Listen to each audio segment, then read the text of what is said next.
quiet on set.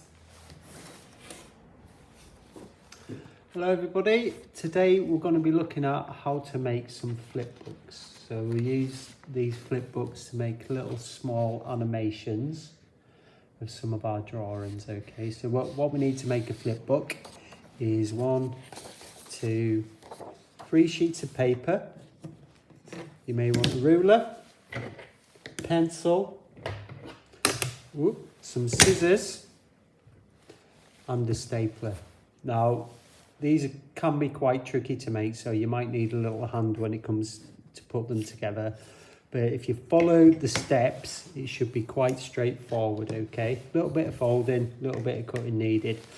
So we're going to take our 3 sheets of paper, we're going to get them like so, or you can use 3 or 2 sheets of paper depending on how big you want your flipbook to be. So we're just going to fold them over right in the middle square like so, and we're going to get a nice neat line going all the way down here right on that side. So we just make an A4 paper into a piece of A5 paper. So you've got a nice line down the middle there. Now what you can do to help you cut them out if you like is you can just get your ruler and follow down your crease like so. Get your scissors and with your 3 sheets of paper together just cut them all the way down the middle like so. There you go. So you've got 2 separate bits and these are all going to become pages of your book. So then we'll put these to one side. I'll take one of the things which you have folded and we're going to fold it again. It's halfway again. I'm going to fold it down, get a nice neat crease like so. You can open it up, and again if you need a little guideline to cut it out because sometimes it's difficult to see, you can just run a little pencil line down there like so. Take your scissors and just cut all the way along this line.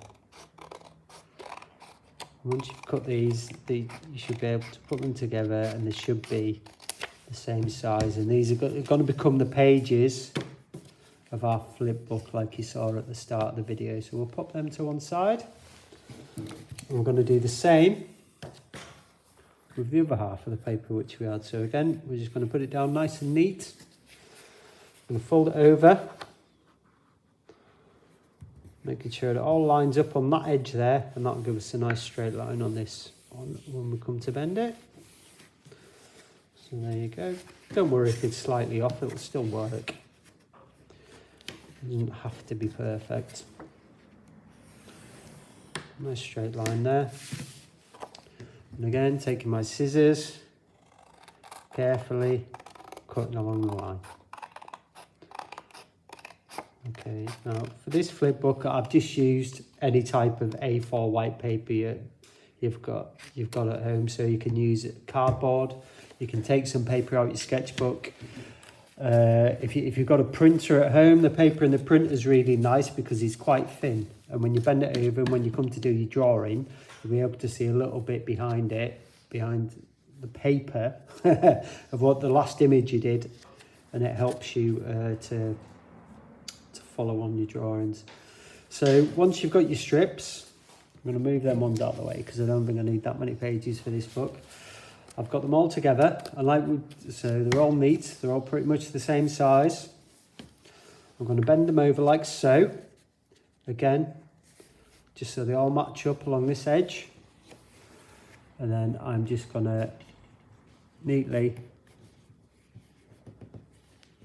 put a crease in there. Okay, so then now you should have a book which goes like that. It's not flipping very well at the minute, but I'll show you how to sort that out in a second. So once you've got your little book, I want you to grab your stapler.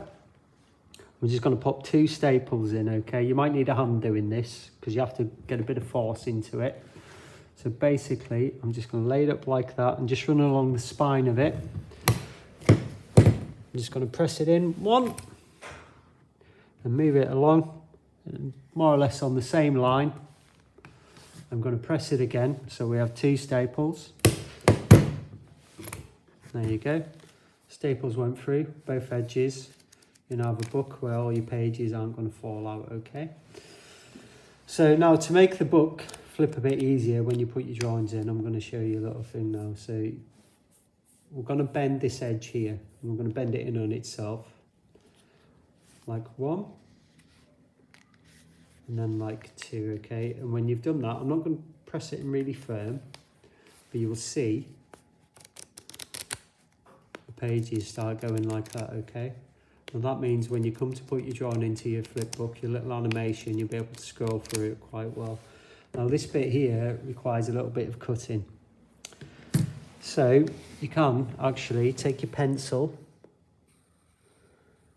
and just draw a line on the first page of your book, which is kind of the cover of your book.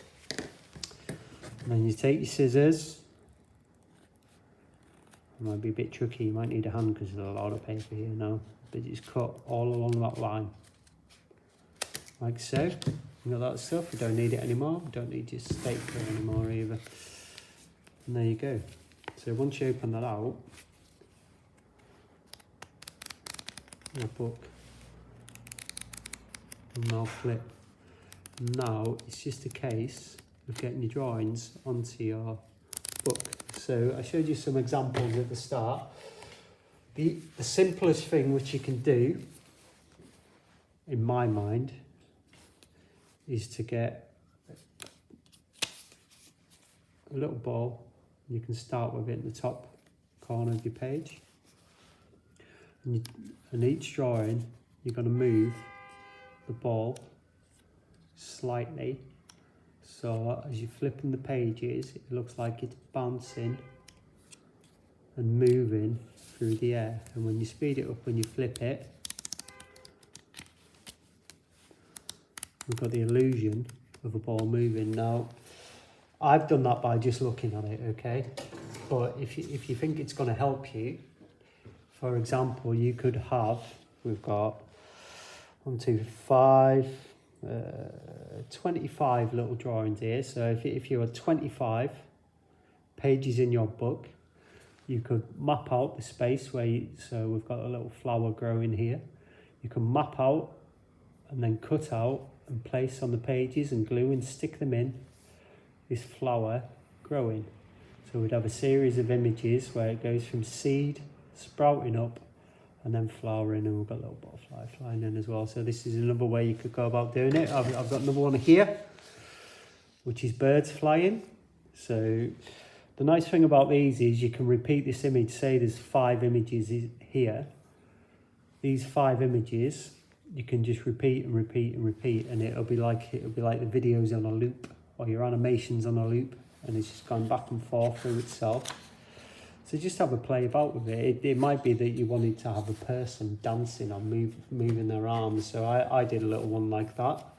I'll show you now. So it's very simple, just a stick person. I kind of planned it out beforehand, what I wanted to happen. So I wanted his arms to move, or her arms, up and down.